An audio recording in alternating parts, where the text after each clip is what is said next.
economia no contexto certo.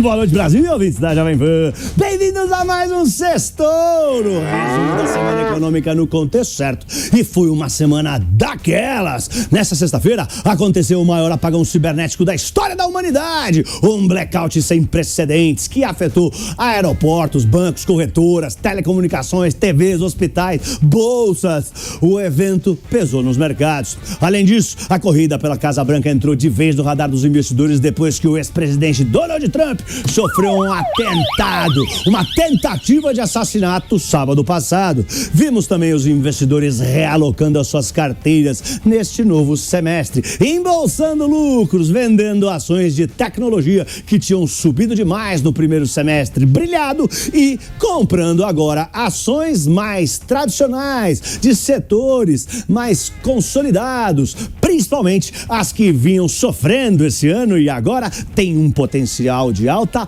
maior. Por aqui, o fiscal deu o que falar. O ministro da Fazenda, Fernando Haddad, foi alvo de uma enxurrada de memes sobre impostos, enquanto o tamanho de cortes de gastos que o governo vai anunciar gerou preocupação nos investidores e, inclusive, pressionou o dólar. Quem continua vitorioso na economia é o argentino Javier Milei, presidente dos hermanos.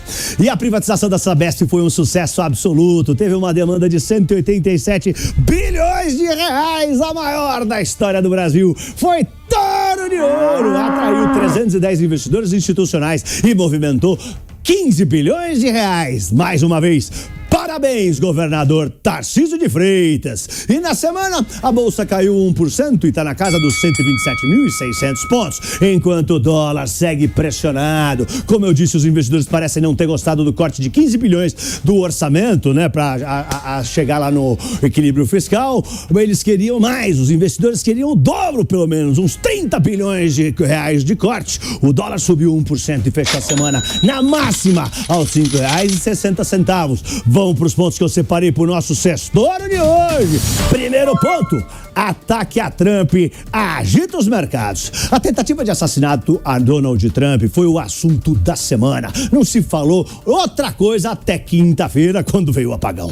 O atentado aumentou muito as chances dele vencer as eleições em novembro, dia 5. E isso embaralhou os investimentos do mundo inteiro. O dólar subiu, já que Trump deve adotar políticas que têm potencial para pressionar a inflação, como corte de impostos para as empresas dos Estados Unidos, e também deve endurecer a política anti-imigração, o que pode aumentar os salários dos americanos. Os juros futuros, o ouro, o Bitcoin, tudo subiu. O ouro renovou recordes, foi touro de ouro essa semana. Sexta-feira caiu um pouco. Na China, as bolsas sofreram, já que Trump pode escalar a guerra comercial, enquanto as bolsas da Europa sofreram bastante, já que Trump pode tirar o financiamento à Ucrânia, pode rever o orçamento de defesa a países europeus, aos Estados Unidos, que pagam a maior parte. O Trump pode ser bom para as ações nos Estados Unidos. Ele falou e o mercado gostou. Diz que vai manter o Mr. Jerome Powell à frente do Banco Central até o fim do seu mandato e que pode escolher o Jamie Dimon, o CEO do maior banco dos Estados Unidos, o JP Morgan, como seu secretário do Tesouro. Com o Trump favorito absoluto nas pesquisas, aumentaram muito as pressões para que o presidente Joe Biden abandone a candidatura. De acordo com alguns jornais, essa notícia pode ser anunciada a qualquer momento. Segundo ponto: Haddad, o homem imposto. Nessa semana, o ministro da Fazenda, Fernando Haddad, virou alvo de uma enxurrada de memes que viralizaram nas redes sociais e o associam ao aumento de taxas e impostos.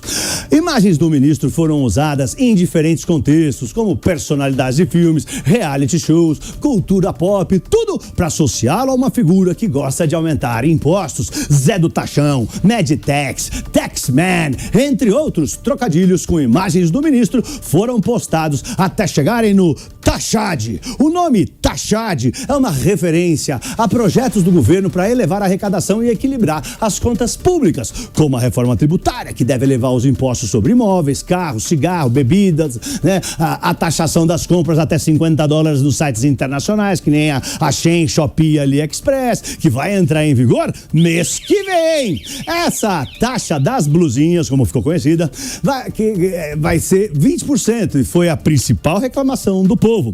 A Haddad também quer aumentar o CSLL por 2 anos. A CSLL é uma alíquota de imposto paga pelas empresas. E isso gerou embates com o presidente do Senado, Rodrigo Pacheco. Por outro lado, sem conseguir avanços para aumentar a arrecadação, a Haddad anunciou que o governo vai fazer uma contenção de 15 bilhões de reais, né, nos gastos para cumprir o arcabouço fiscal este ano. O mercado queria mais, o dobro, 30 bilhões em cortes de gastos, tanto é que o dólar bateu 5,60. Mas os investidores acreditam que, pelo menos, o anúncio indica que a equipe econômica conseguiu convencer o presidente Lula a gastar um pouco menos. Terceiro ponto, o Banco Central inglês culpa Taylor Swift por não conseguir cortar os juros. Enquanto no Brasil, o governo culpa o presidente do Banco Central, Roberto Campos Neto, pelos cortes menores de juros, no Reino Unido a culpada é outra. Taylor Swift, é isso aí que você ouviu. A cantora americana está sendo acusada pelo Banco Central da Inglaterra de ter pressionado a inflação no Reino Unido em junho, uma vez que os seus fãs gastaram muito mês passado, tanto nos ingressos caríssimos para os shows, como em hotéis, bares, restaurantes, refeições, bebidas, festas, baladas. O Banco Central da Inglaterra esperava que a inflação de serviço caísse 0,2% em junho, o que não aconteceu. E agora, o mercado aposta que os juros não vão cair na Inglaterra em agosto por conta da inflação em junho ter vindo 2% acima do 1,9% que era esperado. O efeito Taylor Swift continua a ser um fenômeno global e pode muito bem entrar nos futuros livros de economia. Quarto ponto, Milei continua brilhando na economia. O presidente da Argentina, Javier Milei, segue somando vitórias na economia. Depois de anos de instabilidade, o presidente anunciou que atingiu um novo marco, superávit financeiro no semestre, algo que não acontecia há mais de 15 anos. Um sinal que aponta para uma recuperação econômica sistêmica. Um círculo virtuoso está acontecendo na Argentina. A Argentina também conseguiu saldo fiscal primário positivo devido ao rígido plano de ajustes implementado pelo governo Milei. Superávit financeiro acontece quando as receitas de um país superam as suas despesas, incluindo o custo com juros. Vale dizer que a atividade econômica na Argentina cresceu 1,3% em maio, o melhor mês da gestão Milei e também acima do esperado. E para a semana que vem vão sair dados econômicos dos Estados Unidos, vai sair inflação, vai sair aqui o IPCA 15, a prévia da inflação oficial, as prévias dos PMIs, os índices de gerentes de compra, além do relatório de despesas e receitas do governo brasileiro, que é muito aguardado pelo mercado. Eu sou Pablo, tenho um lindo fim de semana em família. Vai, Torinho! Vai, Torinho!